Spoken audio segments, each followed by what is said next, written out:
네, 이곳, 다음으로 김경률 비상대책위원님의 말씀을 듣겠습니다. 이곳 부산에 오게 되면서 이 부산 친구들도 저라고 없겠습니까?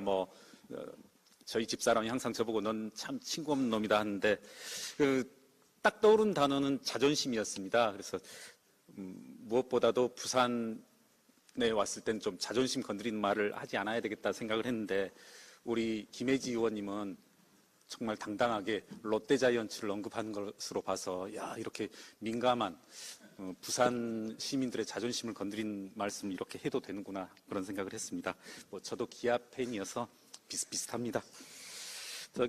제가 얼마 전에 이 국민의힘 강령 당원 당규를 말씀드린 적이 있습니다. 그러면서 민주당, 정의당도 한번 살펴봤었는데요. 민주당 당헌 제75조를 소개해 보겠습니다. 윤리심판원 설치와 직무의 독립성입니다. 포상과 징계 등에 관한 업무를 관장하기 위하여 윤리심판원은 대의기관 및 집행기관으로부터 독립하여 그 직무를 수행한다. 이와 같이 당헌에 적시되어져 있습니다. 이러한 이제 민주당의 당헌, 너무나 자연스럽고 당연한 건데요. 어제 이 당헌을 정면으로 배치되는, 모순되는, 싸그리 무시하는 그와 같은 샷이 언론에 보도되었습니다. 다들 보셨을 텐데요. 이 샷입니다. 너무나 다들 가지고 계실 텐데. 먼저 최측근인 정성호 의원께서 부산병원에서 응급조치 잘해주셔서 수술 잘 받았다고 부산 의료진들에게 감사 인사 먼저 꼭 해야겠습니다. 이런 발언들조차 최측근의 권유에 따라서 이루어져야 되는지 모르겠고 이제 이재명 대표의 일성이 터집니다. 병상에서 맨 처음 일성, 현근택은요.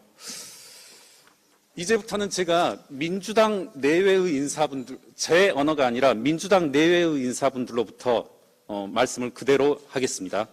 사당화의 완전 증거를 보여준 사례다. 진짜 황당한 일, 완전 사당화되지 않은 정당이라고 한다면 있을 수 없는 일. 당의 윤리감찰에 대한 시스템이 있다. 징계에 대한 시스템. 이런 것들이 분명히 존재하고 있음에도 불구하고 측근 의원과 당대표 둘이서 증거에도 남을 문자 메시지를 통해서 사적인 관계에서 후보자나 당원에 대한 징계 수위까지 논의된다고 하는 것은 이건 공당으로서 있을 수가 없는 얘기이다. 저는 전적으로 민주당원 분들의 말씀에 동의합니다. 이 샷은 민주당에게 잊지 못할 샷, 바로 이재명 대표의 사당 인증샷이라고 이름 붙여야 되겠습니다.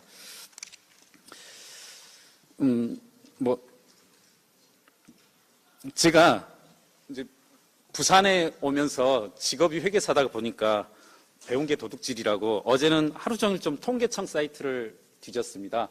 맨 먼저 부산하면 자존심뿐만 아니라 해운대의 마천루들이 이렇게 떠오르는데요. 제가 몇몇 지표들을 쭉 찾아봤습니다. 그중에 놀라운 지표들이 있었는데 1인당 지역 총소득 지표 그리고 기타 유사한 지표들 그리고 통계라고 하는 것이 여러 식으로 변조되고 왜곡될 수도 있어서 여러 지표들을 한꺼번에 다 봤음에도 불구하고 우리 한동훈 위원장께서 지적하신 대로 지역 간 격차 이것이 매우 현저하게 드러났다. 1인당 지역 총소득이 맨 밑에서 두 번째더라고요. 이건 최근 5년 내내 계속 이어져 왔던 것이고요. 또 하나 이제 좀 가슴 아프게도 이와 같은 지역 간 격차뿐만 아니라 지역 내 격차, 이것을 통계 지표로 수치화된 것으로는 제가 쉽게 찾을 수 없었는데 고독사에 관한 이 통계치는 있더라고요. 그것도 전국 최상위권이어서 1위더라고요. 그래서 참 부산이 지역 간 격차, 지역 내 격차의 어떤 최정점에 있지 않나 이런 생각을 하고 그것을 해소하기 위한 국민의힘 그리고 현 정부의 노력이 경주해야 되지 않나 이런 생각을 합니다. 그래서 제가 앞서 준비하지 않은 말씀으로 좀 길게 해왔기 때문에 저는 윤석열 대통령께서 재작년이네요 벌써 취임 100일 이 기자회견에서 그 장면이 인상적이었습니다. 마지막으로 윤석열 대통령의 당시 이 기자회견을 마치고 돌아가다가 되돌아와서 했었던 말씀으로 마치겠습니다. 그리고 꼭 우리 윤석열 대통령, 우리 국민의힘 이 약속을 기억하고 반드시 지키도록 노력하겠습니다.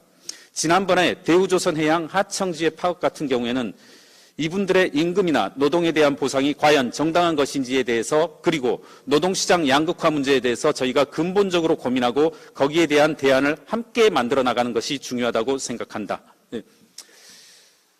그리고 이 약속은 제가 알기로 작년 2월 27일 조선업 노동시장 이중구조 개선을 위한 상생협약으로 가시화되었는데요.